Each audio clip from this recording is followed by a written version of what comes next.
মুসলমান ভালো করে কান ফেলিয়া শোনো, ভালো করে গভীর মনোযোগের সঙ্গে শোনো। এই সেই বিবি খাদিজা, যেই দিন বিশ্বনবী ডাক দিয়ে বলল, রে আমার বিবি খাদিজা, আমি আল্লাহর নবী।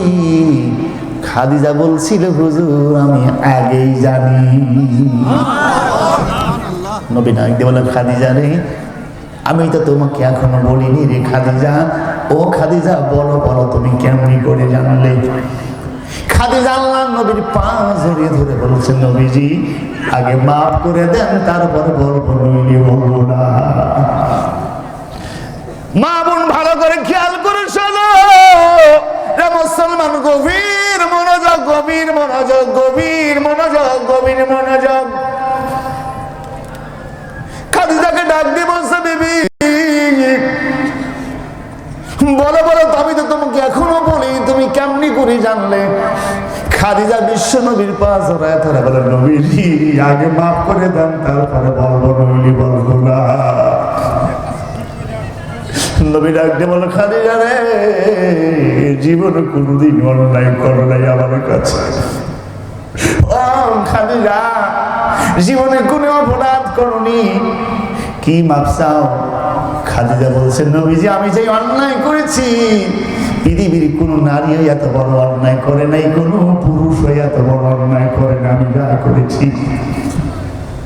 আমার নবীজি ডাক দিয়ে বলছে, রে আমার বিবি খাদিজা, কোনটা তোমার কাছে অন্যায় মনে হচ্ছে? কোনটা তোমার কাছে অন্যায় মনে হচ্ছে? খাদিজাতুল কুবরা বলছে, নবীজি এমন দিন চলে গেছে নবীজি, আমি ছিলাম মক্কার বাদশা, আমি ছিলাম মনিব, আর আপনি ছিলেন আমার বাড়ির রাখাল। হুজুর আমি আপনাকে দিয়ে রাখালি করাইছি, আমি আপনাকে দিয়ে রাখালি করাইছি। ও নবীজি, ও আল্লাহর হাবিব, ও আল্লাহর দোস্ত, একটু খেয়াল করুন, একটু পূর্বের দিকে চলে যান। সেই দিনের কথা, আপনি মায়ের পেটে 6 মাসে থাকতে আপনার আব্বা আব্দুল্লাহ দুনিয়া থেকে চলে গেল, আপনি বাবার এতিম হয়ে গেলেন, জীবনে কোনোদিন বাবাকে দেখতে পান নাই।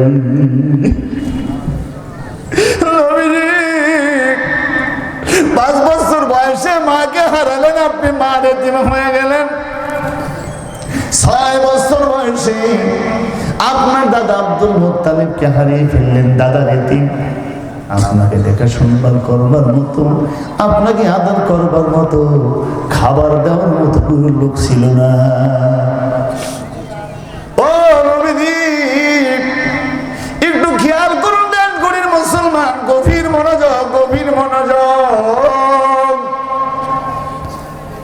সেই সময় আপনার চাচা আবু তালেব আপনার হাত ধরে ধরে টেনে হেসড়ে হেসড়ে আমার বাড়িতে নিয়ে আসলো। আমার বিল্ডিংটা ছিল ঘরের এক পাথরের তৈরি, 1 তলা বিল্ডিং, ছাদের উপরে বসে আছি।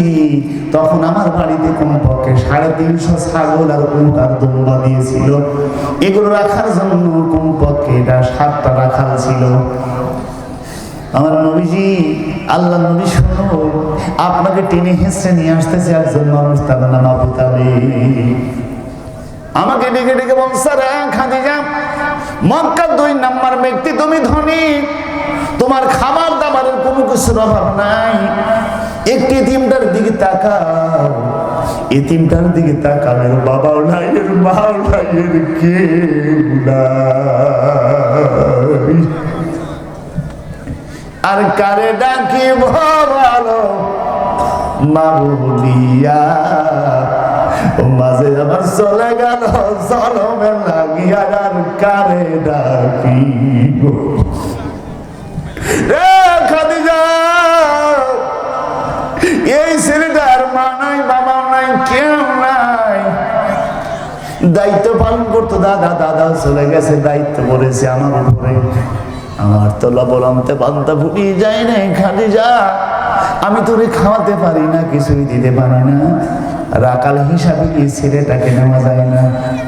আল্লাহ নবী গো, আল্লাহ রাস্তাকে মাফ করে দেন, আমি আপনাকে ওই দিন রাখছিলাম না, চাচার সাথে বিদায় করে দিয়েছিলাম, আজকে সম্ভব হবে না। আগামী করলো আসবেন রাখালদের সাথে পরামর্শ করি।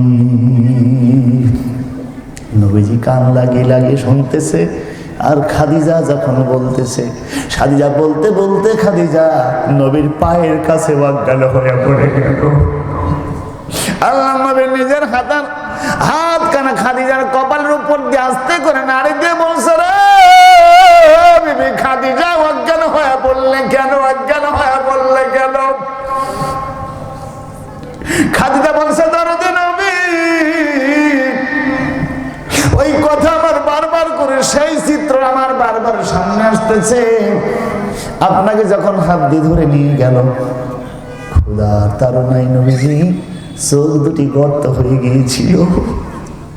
আমি তাকে দেখলাম পেটের চামড়া পিঠের সঙ্গে লেগে আছে, কিছুই মনে হয় খান নাই। আপনি চলে যাওয়ার পরে আমার আর বারবার আপনার কথা আমার মনে পড়ছিল। সকালবেলা পূর্বে দিনের সিদ্ধান্ত মোতাবেক কালকে আসতে বলেছিলাম, আবু তালেব যখন আপনার খাবার নিয়ে আসলো, ইয়া রাসূলুল্লাহ, আমার স্বামী আপনি শুনুন, রে মুসলমান, একটু ভালো করে খেয়াল করো, ভালো করে খেয়াল করে একটু নজর দাও, গভীর মনোযোগ, সব বন্ধ করে থাকো। হযরতে খাদিজা বলছেন, নবীজি সকালবেলা যখন আপনার চাচা আপনাকে নিয়ে আসলো, রাখালদের পরামর্শক্রমে আপনাকে রেখে দিলাম, কিন্তু কি কাজের দায়িত্ব দেব? ইয়া রাসূলুল্লাহ, আমি তো মহাকিম কর্তব্যে হয়ে পড়লাম। আস্তে করে কাছে ডেকে বললাম, মুহাম্মদ রে কি কাজ জানো? আপনি তখন বলছিলেন, আমি তো পৃথিবীতে কোনো কাজ আমি করি নাই, কেউ আমাকে করাইনি। আমার ছোট করে বাবা মারা গেছে, বাবা মারা গেছে, আমি বাবজানকে জীবনও দেখিনি, দাদাও চলে গেছে, কি কাজ জানি? আমি তখন আপনাকে বলছিলাম, মোহাম্মদ রে, তাহলে ছাগলের ঘরের দরজাটা গেটটা একটু খুলে দিবা সকালবেলা, আর বিকাল বেলা হলে সন্ধ্যা হলে দরজা আটকাই দিবা। ইয়া রাসূলুল্লাহ, নবীজি আমি খেয়াল করলাম, আমি যখন এই নির্দেশটা দিলাম, আপনি আস্তে আস্তে করে ছাগলের ঘরের দিকে এগিয়ে যাচ্ছেন। আমি যদি আপনাকে না চিনি, আমার বাড়ির সব ছাগলরা আপনাকে চিনে ফেললো। আপনি গেটে যাওয়ার সঙ্গে সঙ্গে সব ছাগল একবারে দাঁড়ায় গেল। আমি তাকে দেখতেছি, ছাগলগুলো সব মাটির মধ্যে সিজদা দিয়ে পড়েছে।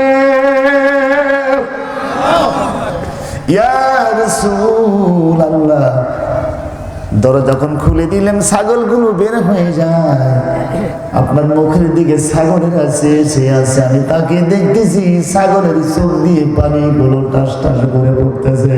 ছাগলেরা সাক্ষী দিল, নবীজি আপনি আল্লাহর নবী। জোরে বলা যাবে কি আল্লাহু আকবার?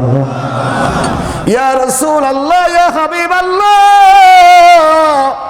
রাত গড়িয়ার মুসলমান, আমার বাজান, আমার ভাইরা, গভীর মনোযোগ, গভীর মনোযোগ। নবী বলছে, খাদিজা রে খাদিজা। খাদিজা বলে, ইয়া রাসূলুল্লাহ, এইরকম মুজিজা আমার কাছে শত শত মুজিজা প্রস্তুত করা আছে, যা আমি আপনাকে আরো বলতে পারবো, আরো বলতে পারবো। নবীজি বলল, আরো বলো, আরো বলো। খাদিজা আরো যে সমস্ত মুজিজার কথা বলেছিল, সেই মুজিজাগুলো কারা কারা শুনতেছে, আমি একটু হাত তুলে তুলে দেখা। লিল্লাহি তাকবীর, লিল্লাহি তাকবীর। কুরআন হাদিস যেখানে, কুরআন হাদিস যেখানে, আলেম ওলামা যেখানে, ওলি